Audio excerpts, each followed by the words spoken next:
Welcome back to part 2 of our series on neurodivergence and the American evangelical complex. In order to understand why neurodivergence and many leaders in modern churches seem to be at odds with each other, I'd like to use Dr. Nijay Gupta's book Strange Religion, which I just finished today and it is so good, to compare ancient Roman religious practices to early Roman Christianity so that we can give what I'm going to refer to in this series as a definition of performance churches. The Roman religious system was one of ritual performance, a tiered class system, with a focus on expanding and maintaining Rome's greatness. Dr. Gupta describes it as benefiting from what the gods could offer while at the same time avoiding an offense against them. Priests weren't chosen for their piety or their care of the individual worshipers and their families, but by how well connected they were and how well they could perform the rituals. Men competed over these roles and held a lot of political power and were very well connected and very wealthy. The title of priest offered public praise, open doors, social favors, and a lot of power and influence. Priests were the mediators between the gods and the people, and the entire society was based on a tiered system of human value, with slaves and the poor being at the bottom.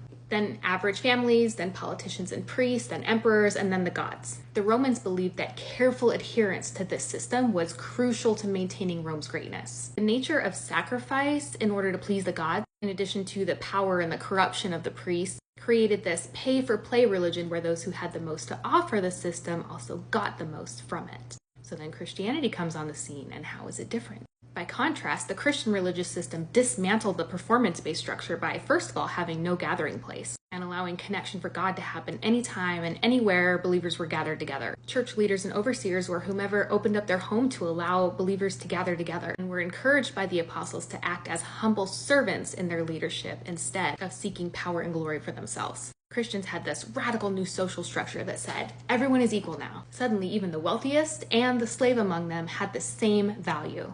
The pay-for-play approach no longer applied because Jesus' sacrifice made the final payment for everybody's sin once and for all, giving all believers access to God all the time, whenever they wanted to, with Jesus himself as the mediator and priest. The gatherings of believers were messy and authentic, with the language of family being used to describe their sense of community, and those who were considered vulnerable populations being cared for by one another and being given good seats at the table.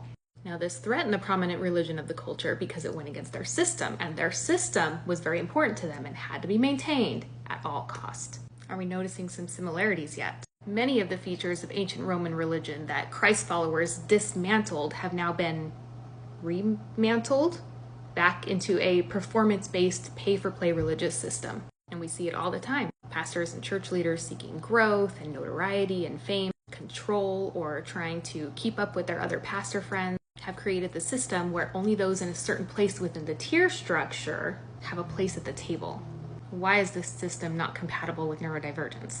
Because neurotypical standards of behaving and thinking and ability are required to pull off the production that is the performance-based church. Additionally, performance-based churches are designed for one-way communication, leaders to people. So if you're at a play where everything is carefully scripted and planned in order to create this experience, there is no moment for the audience to contribute or ask questions, especially a question that could challenge the performance. Autistic people ask a lot of questions, a lot of hard questions, because we often see things in layers that other people don't. Our inhibited filter allows us to ask things that other people don't have the courage to ask.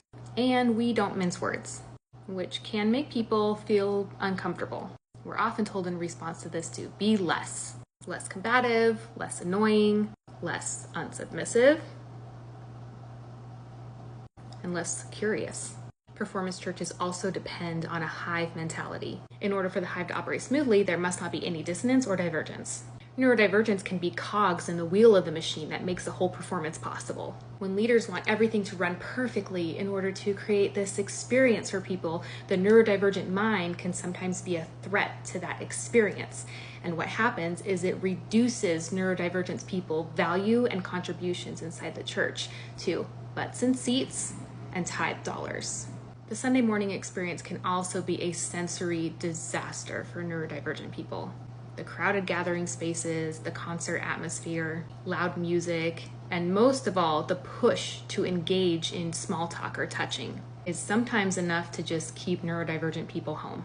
At the end of this series, we're going to talk about what churches can do to help reduce the overstimulation of the Sunday morning experience, making the services accessible to all people. In part 3, we're going to be talking about attitudes towards neurodivergent people and common misconceptions. And once the series is finished, I'm going to be posting an entire scripted version of the whole series, including a lot of great resources at the link in my bio. So like and follow for part 3, which will be posted this weekend.